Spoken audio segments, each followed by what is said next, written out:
이 시간 우리 하나님 말씀 봉독하는 시간 갖도록 하겠습니다. 오늘 주신 말씀은 욥기 말씀이고요. 욥기 1장 1절에서 12절까지의 말씀입니다. 욥기 1장 1절에서 12절까지의 말씀 우리 한 절씩 교독하겠습니다. 욥기 1장 1절입니다. 우스 땅에 욥이라 불리는 사람이 있었는데 그 사람은 온전하고 정직하여 하나님을 경외하며 악에서 떠난 자더라. 그의 소유물은 양이 7,000마리요 낙타가 3,000마리요 소가 500결이요 암나귀가 500마리이며 종도 많이 있었으니 이 사람은 동방 사람 중에 가장 훌륭한 자라.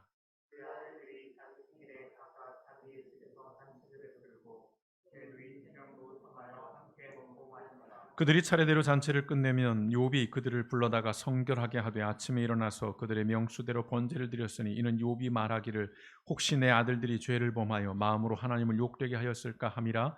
욥의 행위가 항상 이러하였더라.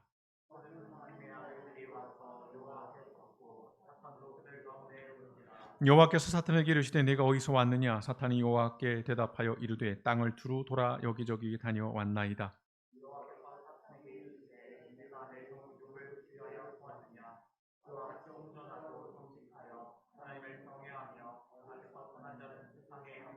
사탄이 여호와께 대답하여 이르되 욥이 어찌 까닭 없이 하나님을 경외하리이까.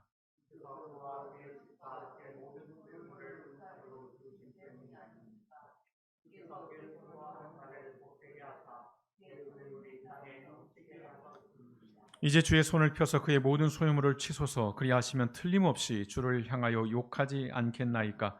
여호와께서 사탄에게 이르시되 내가 그의 소유물을 다 내 손에 맡기노라. 다만 그의 몸에는 내 손을 대지 말지니라. 사탄이 곧 여호와 앞에서 물러가니라. 아멘. 고맙고 감사하신 아버지 하나님, 또 한 주를 살고 하나님 앞에 예배합니다. 매일매일의 삶이 하나님의 은혜임을 알고 우리의 삶이 더러 삶이 고단하고 힘겨울지라도 그 하나님 앞에 감사가 그치지 않는 그러한 복된 인생들이 되어질 수 있도록 하늘의 하나님께서 우리의 삶을 주장하시고 또한 주관하여 주시옵소서. 오늘도 하나님 앞에 예배하며 귀한 예물을 구별하여 드립니다.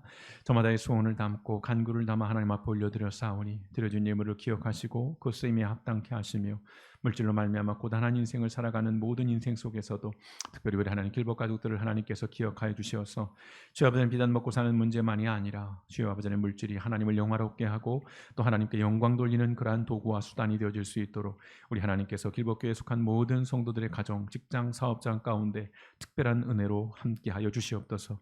오늘 아버지 하나님 앞에 말씀을 묵상합니다. 욥기의 말씀을 통하여서 우리의 삶을 돌아보게 하시고 하나님의 신실하심과 그 하나님의 주권을 다시금 마음에 새기는 복된 시간 될 수 있도록 묵상 시간 속에 성령 하나님 오셔서 우리를 깨우쳐 주시옵소서. 모든 말씀 오늘 권하신 예수님의 이름으로 감사하며 기도드렸습니다.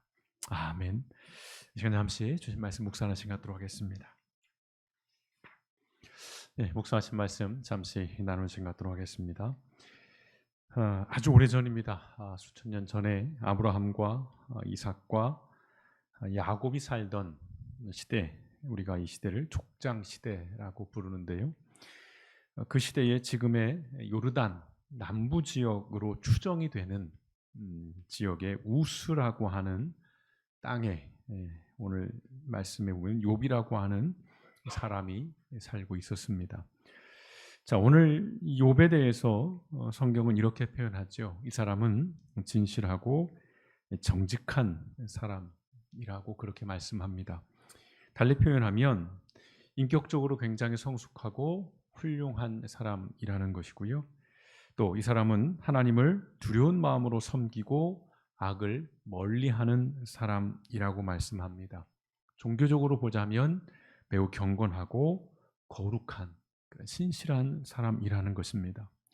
또한 욥은 그 아내와 함께 말씀에 보면 7명의 아들 그리고 3명의 딸을 두었습니다. 10남매를 둔 거예요. 가정적으로 보자면 다복한 것입니다.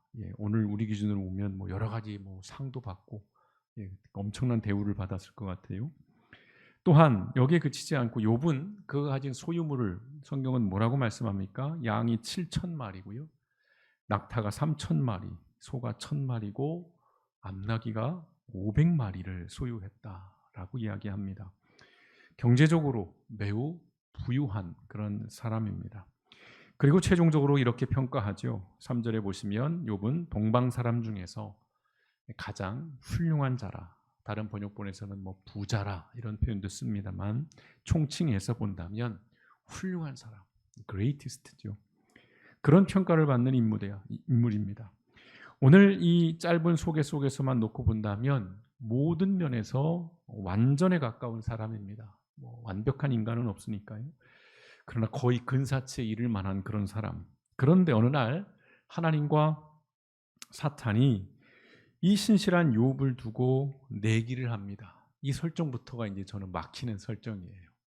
왜 그러셨을까? 이게 가능할까부터 이제 생각이 드는 거예요.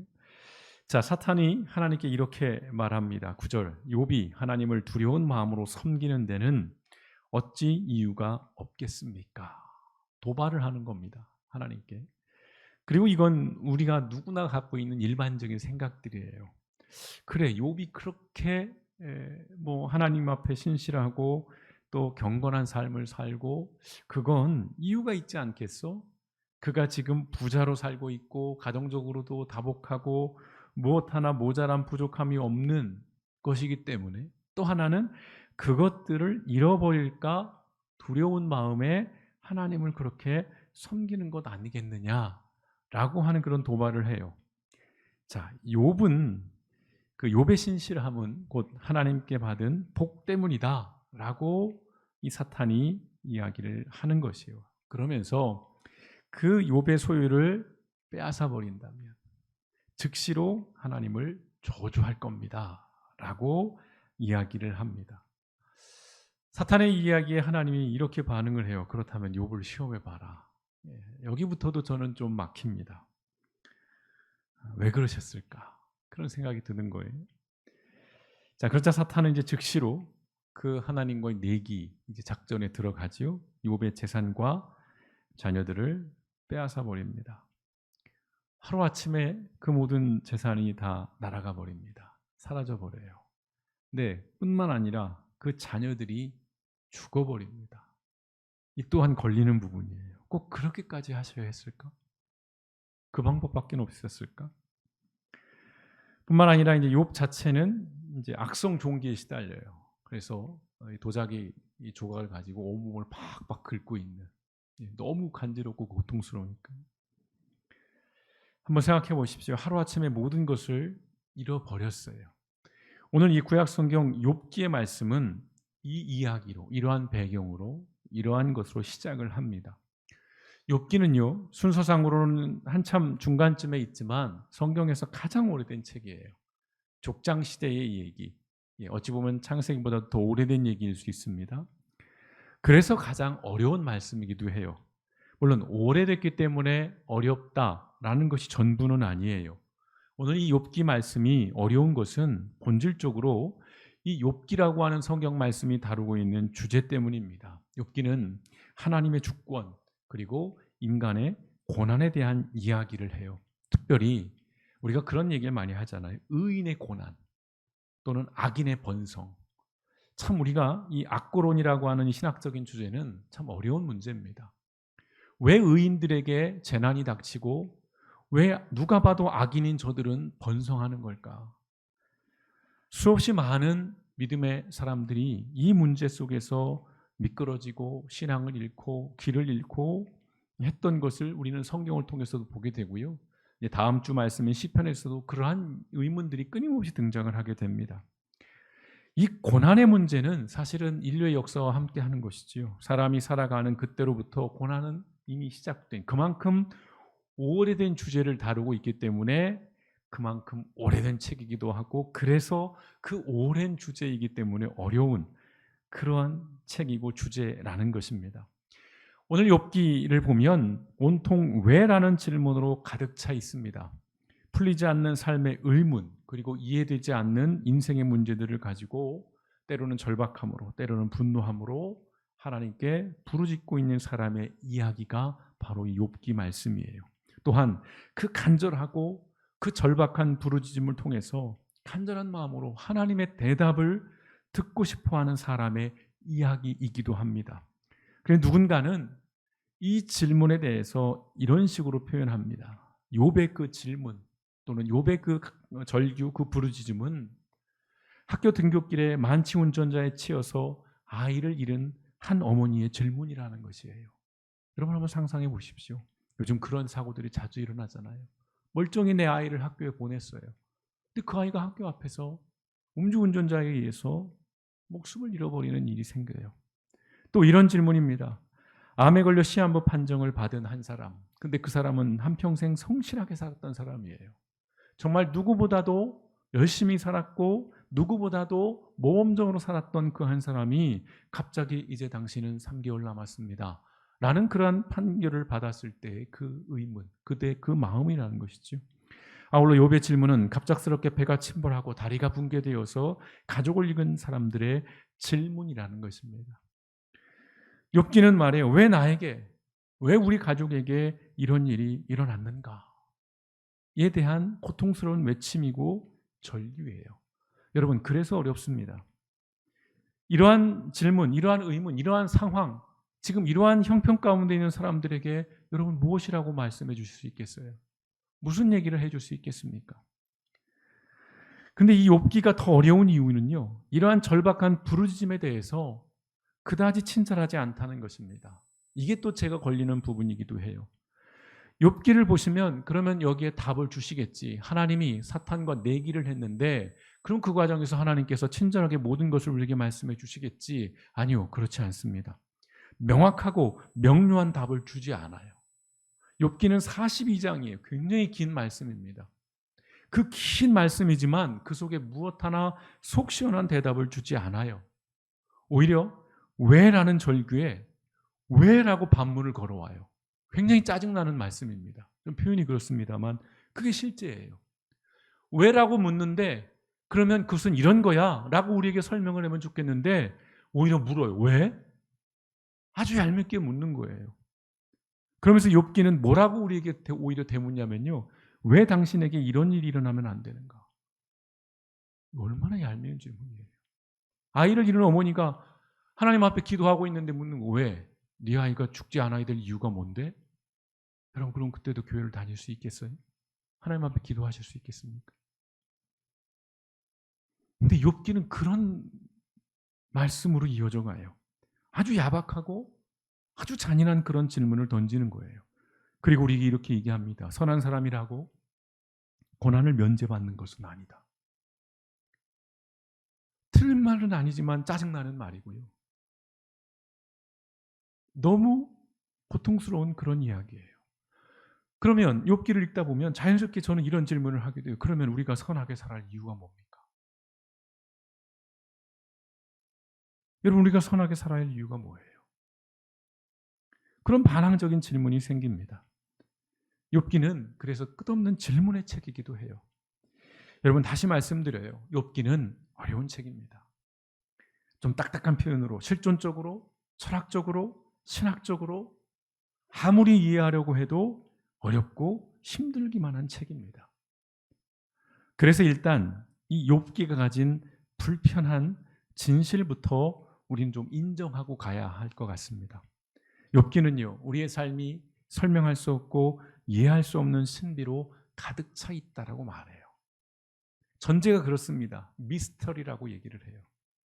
신비로 가득 차 있다고 말해요. 모든 사람은 모든 상황과 모든 환경에 처할 수 있다라고 이야기를 합니다. 그런데 그 이유는 다 알 수 없다는 거예요. 설명할 수도 없고요. 또한 논리적이지도 않다는 거예요. 합리적이지도 않고 심지어는 상식적이지도 않다는 것입니다. 누구에게나 언제든지 일어날 수 있고 누구라도 당할 수 있고 누구라도 처할 수 있고 누구라도 놓일 수 있다라는 거예요. 왜라고 묻는다면 말합니다. 모른다는 거예요. 다 알 수 없다는 것입니다. 목사님만 모르는 거 아닌가요? 욥기 설교 많이 하고 욥기 책도 내시는 분도 있고 목사님이 지식이 없고 공부를 안 해서 모르시는 거 아닌가요? 일단은 인정을 하고요. 그러나 어느 누구도 만일 내가 욥에 대해서 모든 것을 알 수 있습니다라고 하는 그런 분이 있다면 거기는 사기꾼입니다. 절대로 거기는 가지 마십시오. 그럴 수가 없는 책이에요.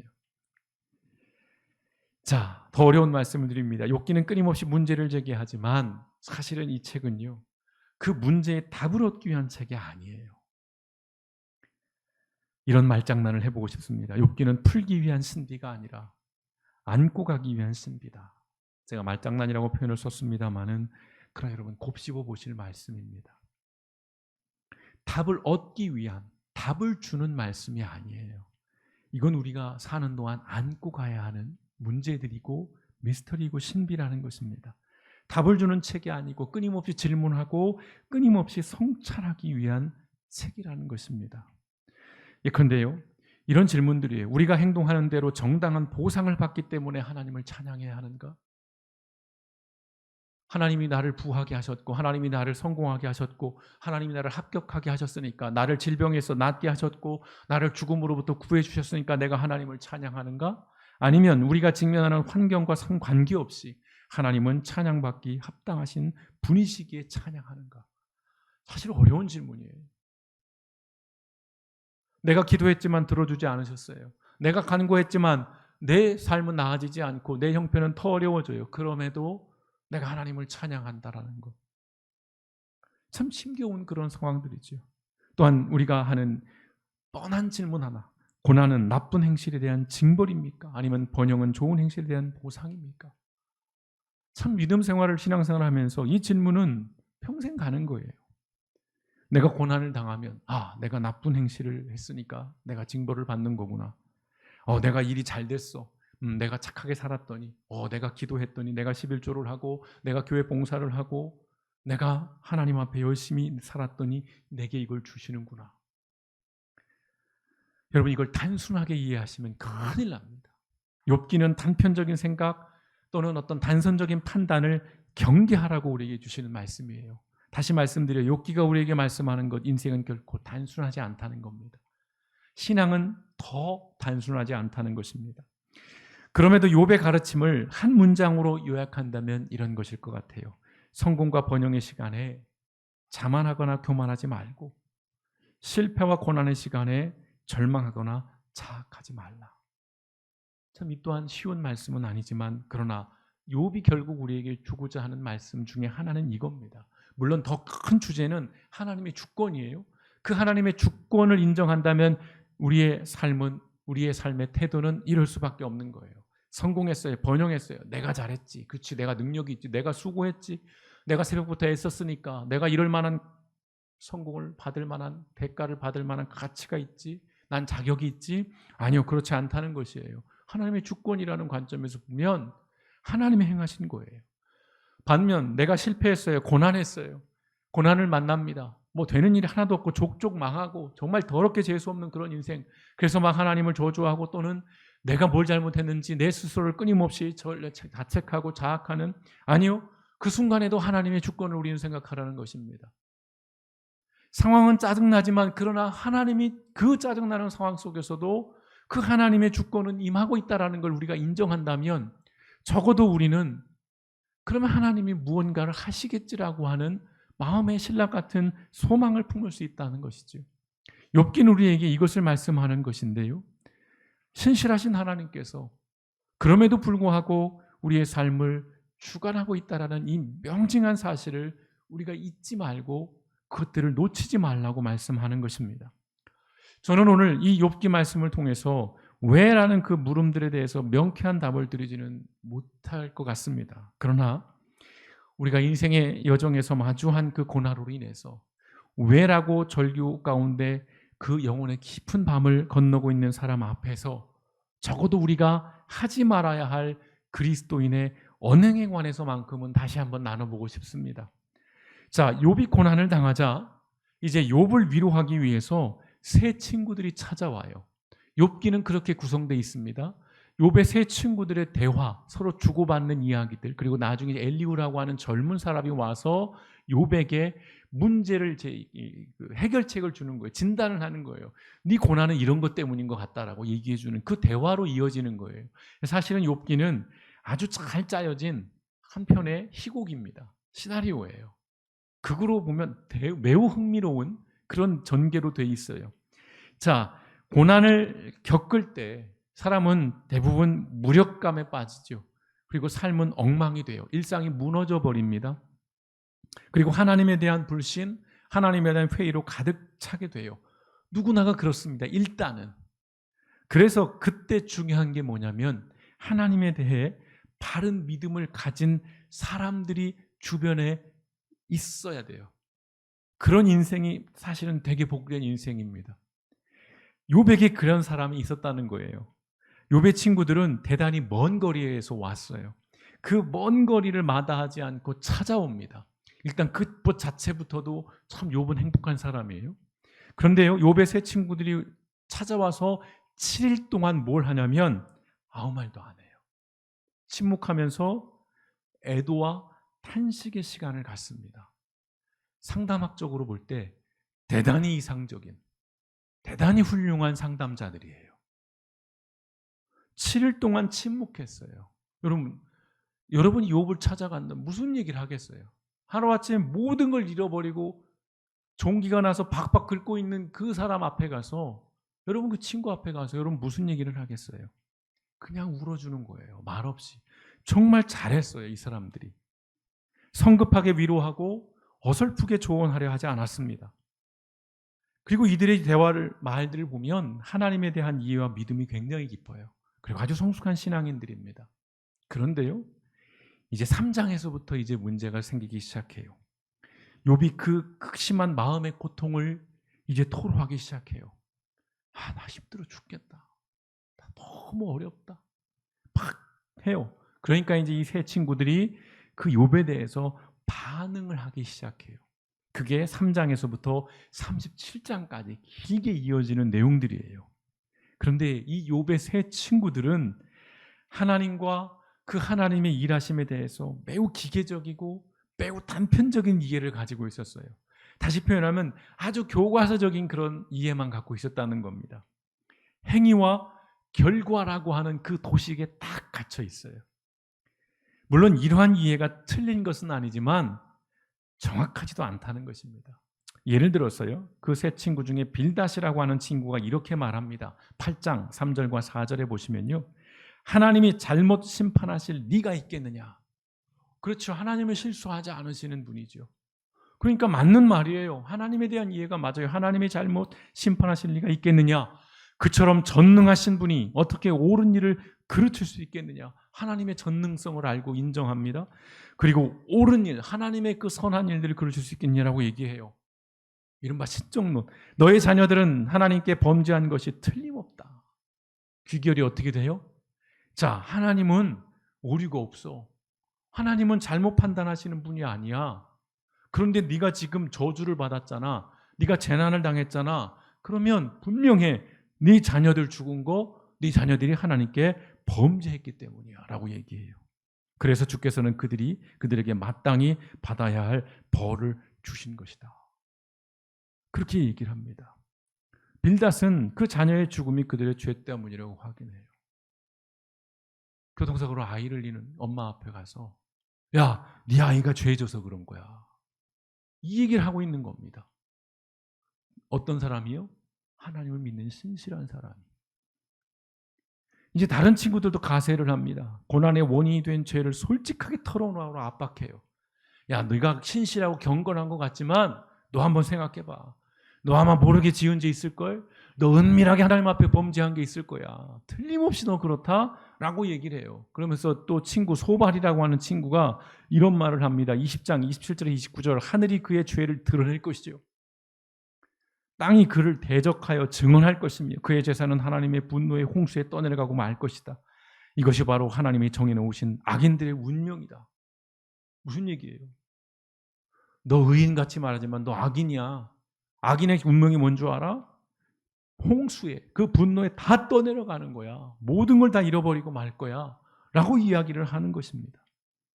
또 세 친구 중에 한 명 엘리바스는 이렇게 질문해요. 22절, 4절, 5절. 하나님이 너를 책망하시며 너를 심판하시는 것이 너의 경건 때문이라고 생각하느냐? 결코 그런 것은 아니다. 그것은 네가 크게 범죄하고 악을 행하였기 때문이다. 라고 얘기를 하는 거예요. 그러면서 엘리바스는 욥의 죄들을 막 열거해요. 그리고 그 죄들에 대해서 욥을 고발하고 그리고 끝내 이렇게 결론을 내립니다. 22장 10절과 11절의 말씀 보시면, 그래서 네가 지금 함정에 둘러싸여 있고 뜻하지 않은 두려움 속에 빠져 있으며 어두워서 보지 못하고 공포의 홍수에 뒤덮여 있다라고 결론을 딱 내려주는 거예요. 내가 아는데, 내가 기도해봐서 아는데, 내가 성경 좀 읽어봤잖아, 내가 금식 좀 해봤잖아, 내가 환상도 좀 보고 내가 직통 계시도 받아봤는데 딱 내가 보니까 진단이 나와. 그건 넌 지금 죄로 인해서 그에 합당한 벌을 받고 있는 거야 라고 그렇게 결론을 내주는 거예요. 오늘 하나님에 대한 욥의 친구들의 이해는 일면 성경적입니다. 맞는 부분이 있어요, 원리적으로. 그런데 너무나도 단순하고 지나치게 단편적이라는 겁니다. 하나님의 일하심의 방식에 대해서 다 아는 것처럼 말하고 있는 거예요. 내가 하나님 알아. 내가 모태신앙이야.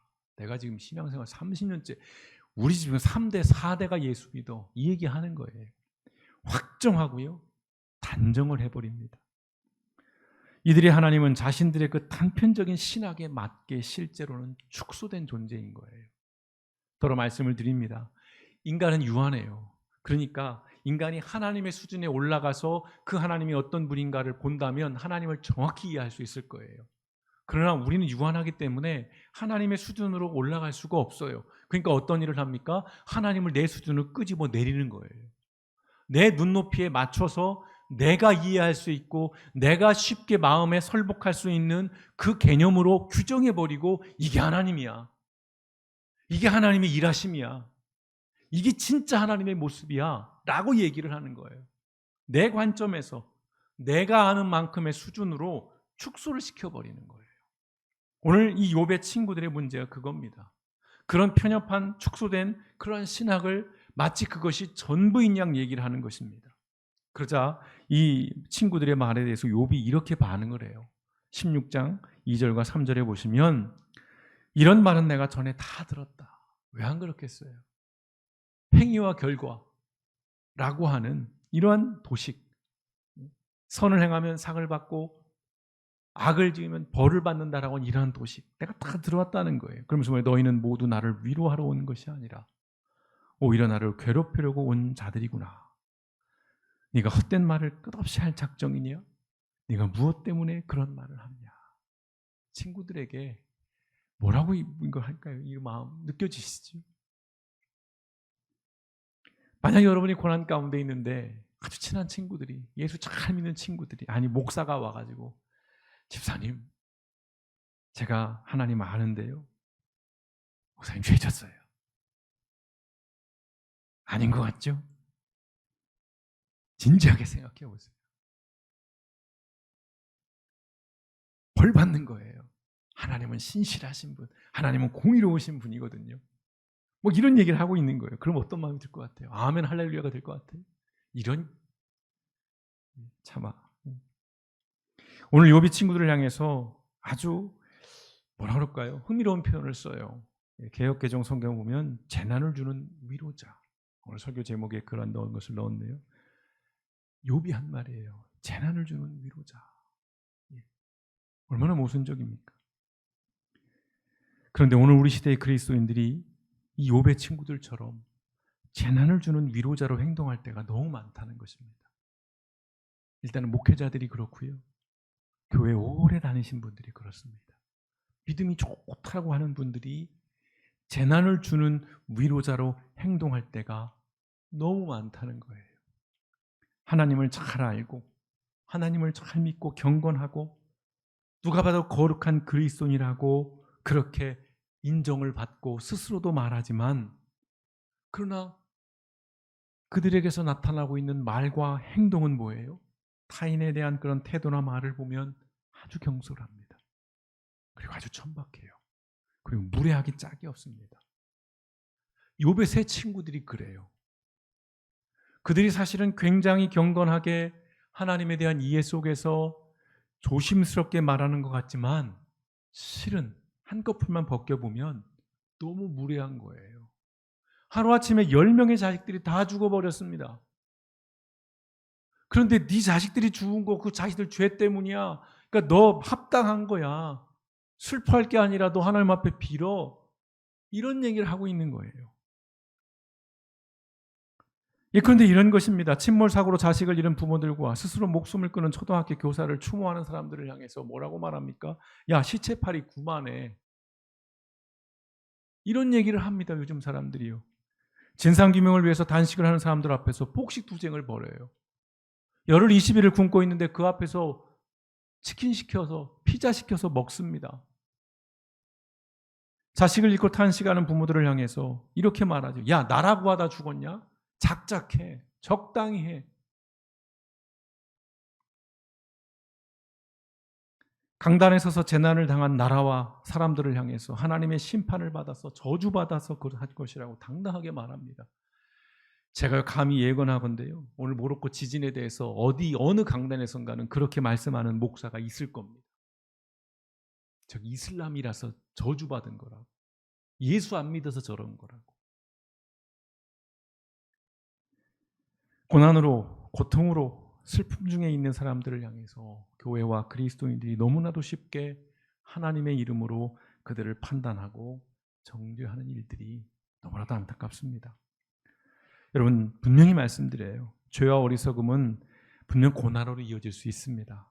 내가 죄를 짓고 내가 하나님 앞에 불순종하고 내가 불법을 행하면 고난당하는 거 맞아요. 당연히 고난을 받지요. 그런데 모든 고난이 죄의 결과는 아니라는 것입니다. 그래서 우리에게는 어렵다는 거예요. 욥의 친구들의 말이 전적으로 틀린 것은 아닐지라도 소위 말의 TPO는 잘못되었다는 것입니다. 뭐 패션에 쓰는 용어라고 하는데요. 뭐 저도 패션을 전혀 모르니까 TPO, 교회 반바지 입고 다니고 슬리퍼 신고 다니는 입장에서 참 뭐합니다마는 말의 TPO도 있다라는 거예요. 때가 언제인지, 장소가 어디인지, 어떤 경우에 지금 있는지. 이게 잘못되면 아무리 옳은 말이라도 틀린 말이 될 수밖에 없고요. 아무리 인격적으로 뭐 젠틀한 말을 하더라도 품격을 잃을 수밖에 없는 겁니다. 다시 말씀드립니다. 욥기는 어려운 말씀이에요. 하지만 명확한 것은 알 수 없는 이유로 고난을 당하고 재난을 만난 사람 앞에서 우리는 쉽게 판단해서는 안 된다는 것입니다. 모르겠으면 그냥 침묵하는 겁니다. 할 말이 없다면 안 하시면 돼요. 그저 울어주시기만 하면 됩니다. 그저 손만 만져주시면 돼요. 거기에 무언가를 얹으려고 할 때 문제가 생길 수 있는 것이거든요. 무엇보다 하나님의 일하심에 대해서 함부로 판단해서는 안 됩니다. 집사님 회개하셔야 돼. 집사님 금식하셔야 돼. 이거 여러분 조심하셔야 돼요. 우리는 겸손해야 합니다. 함께 아파하고 함께 눈물을 흘리지는 못할지라도 대못질을 해서는 안 되잖아요. 그런데 그러한 일들을 아무렇지도 않게 교회가, 목사가 하나님의 이름으로 합니다. 그래서 오늘 이 말씀을 또 말씀을 마무리하는 말씀으로 드릴 수밖에 없어요. 미가서 6장 6절에서 8절의 말씀. 내가 무엇을 가지고 여호와 앞에 나아가 높이 계시는 하나님께 경배할까? 내가 불에 태워 바칠 번제물로 1년 된 송아지를 가지고 그 앞에 나아갈까? 내가 수천 마리의 수양이나 강물처럼 많은 감람기름을 가지고 간다면 여호와께서 기뻐하실까? 내 허물과 영혼의 죄를 위해 내 몸의 열매인 마다들을 바칠까? 사람들아, 여호와께서 선한 것이 무엇인지 너희에게 보이셨다. 그가 너희에게 요구하는 것은 옳은 일을 행하며 한결같은 사랑을 보이고 겸손한 마음으로 너희 하나님과 교제하며 사는 것이다. 지금 이해할 수 없는 삶의 자리, 더러 견디기 힘든 고난으로 인해서 영혼의 어두운 밤을 지금 건너고 계시다면 여러분 잊지 마십시오. 기억하십시오. 하나님이 지금 여러분과 함께 하십니다. 다 설명 드릴 수는 없어요. 저도 그럴 자신이 없습니다. 저도 그럴 능력은 없습니다. 그러나 한 가지 분명한 것은 지금 그 순간에도 하나님은 여러분과 함께 하신다는 것입니다. 욥이 우리에게 들려주는 것은 그거예요. 명확한 답을 제시해 주지는 않지만 끊임없이 하나님 앞에 묻고 성찰하면서 우리의 삶을 그럼에도 불구하고 하루하루 하나님이 부르시는 그날까지 포기하지 않고 걸어가야 하고 살아내야 한다는 것. 그게 우리 그리스도인의 순명이고 우리가 가야 할 삶의 길인 줄 믿습니다. 우리가 오늘 이번 한 주간 어떤 일을 만날지 모릅니다. 어떤 삶의 형편이 우리를 어렵게 하고 우리의 길을 막고 또한 나의 믿음을 걸려 넘어지게 할지 우리는 알 수 없어요. 그러나 분명한 것은 그때에도 하나님은 함께 하시고 신실하신 하나님은 그 일을 통해서 우리에게 뭔가를 말씀하고 계시기에 우리는 겸손히 그 하나님의 말씀에 귀를 기울여 가며 하루하루 우리에게 주어진 날들을 믿음 안에서 살아가야 하는 것입니다. 또한 누군가 우리 주변에 그러한 영혼의 어두운 밤을 지나고 있는 사람들이 있다면 여러분 쉽게 함부로 어떤 이야기를 해주는 대신 그저 침묵하며 그저 탄식하며 애통함으로 같이 울어주시고 그저 손 한번 잡아주시는 것, 그것만으로도 충분한 위로가 된다는 것을 꼭 기억하시면서 우리가 함부로 하나님의 이름으로 잘못된 어떤 위로와 위안을 전하지 않을기를, 또한 모든 것을 다 아는 것 같은 그런 교만함으로써 오히려 하나님을 욕되게 하는 그러한 그리스도인이 되지 않기를 이 시간 하나님의 도우심을 구하면서요, 이번 한 주간도 우리에게 주어진 이 인생 다 할 수 없지만 우리가 여전히 믿음의 삶으로 하나님 앞에 서서 살아가시는 저와 여러분, 우리 길법교의 모든 성도님 되시기를 주님의 이름으로 축원드립니다. 함께 기도하시겠습니다.